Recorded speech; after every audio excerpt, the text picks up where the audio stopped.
Welcome to this series of videos related to curriculum development in health professional education.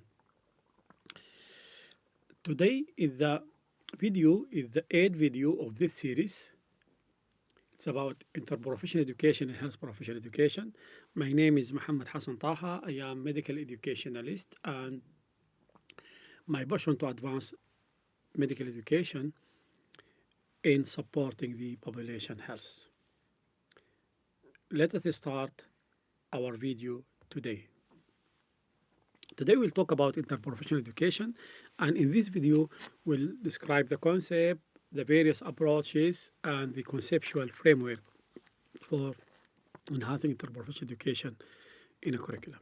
So let us start with this scenario about Amna. She's a lady with diabetes and diagnosed with type 2 diabetes, and she has a comorbidity, hypertension, lipidemia, and she always underwent surgery. I would like to reflect on this question. So how does her case, diverse medical history, underscore the necessity for interprofessional approach in healthcare? What are the challenge in managing patient with such scenario? How many people involved? How many specialty involved?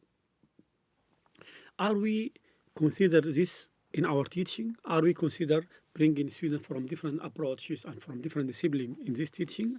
The patient is the center in the healthcare team.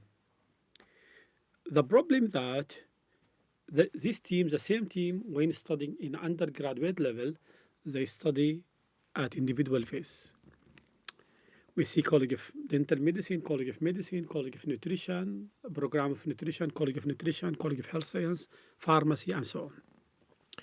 It's high time to come together and to learn through interprofessional education, and let us define the interprofessional education. According to the WHO 2010 ANCAP, it is defined as when students from two or more professions learn about, from, and with each other to enable effective collaboration. So the key word here is students from two or more professions. They learn about each other, from each other, and with each other.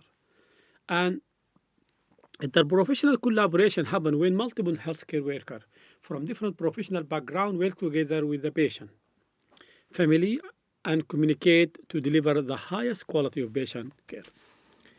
So in 2010, the WHO and its partners recognized interprofessional collaboration in education and practice as innovative strategies that will play an important role in mitigating the global health crisis. The very important question, how they can work together if they don't learn together.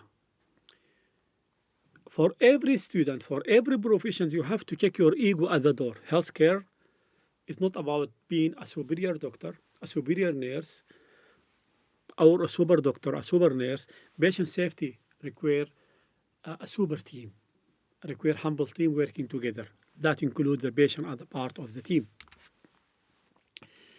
It's very important to highlight that interprofessional education is not students from different healthcare professions in the same classroom attending the same lecture. No, they should learn about, with, and from each other and communicate. It's not about students from the same health professions being taught by faculty from different professions. No. It's not about participation in profession lead round without collaborative decision-making or responsibility for patient care. And there is a very strong rationale and foundation for this. Let us see the benefit of the interprofessional education.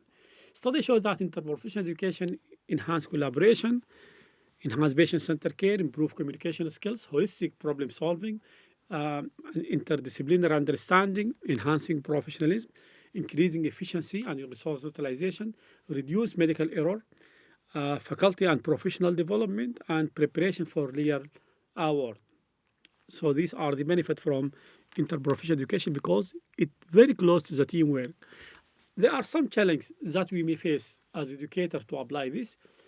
It may include scheduling difficulty, faculty resistance, design effective assessment, limited institutional support, varying professional hierarchy, and lack of standardization. However, we should work together and using the change management approach to overcome this challenge and to apply it as possible. And there are very useful frameworks that could be followed for interprofessional education, such as the Canadian framework, and is available in the website, that can be used to develop competencies related to interprofessional education. And you can find also the IBIC, they have developed this framework related to the competencies that need to be considered, and also this framework from an Asian university. So the literature is very rich about the competency framework that could be followed for interprofessional education. Now let's come in the curriculum level.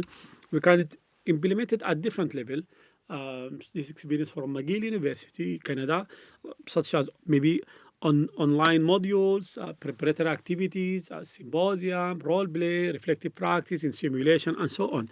And we can start it from day one in the curriculum. For example, in early phase of the curriculum, we can do the exposure level, in which you can use this approach. Maybe didactic input, teaching, team-based learning, experiential learning, self-directed learning, problem-based learning, interprofessional congress. In immersion, we can use e-learning, blended learning approach, evidence-based learning, simulations. At mastery level, we can use competency-based education. And each phase of the curriculum, we can use this approach, and we can use the different competencies across the different levels of these phases of the curriculum. How to plan it? Let us take a CBD as example.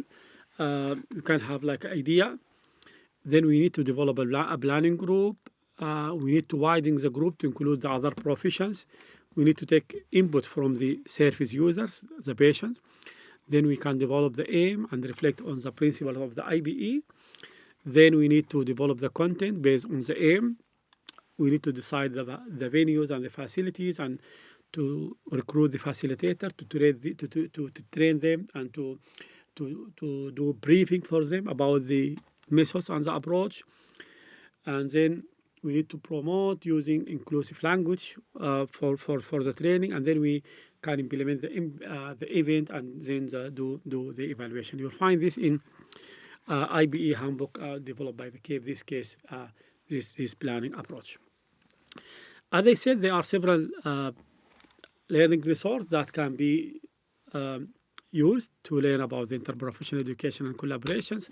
I highly encourage you to visit the website of the Interprofessional Education and Collaborative Practice, in which you will find very useful manuals that you can use. Thank you so much for watching these videos, and looking forward to see you in the next series of this video.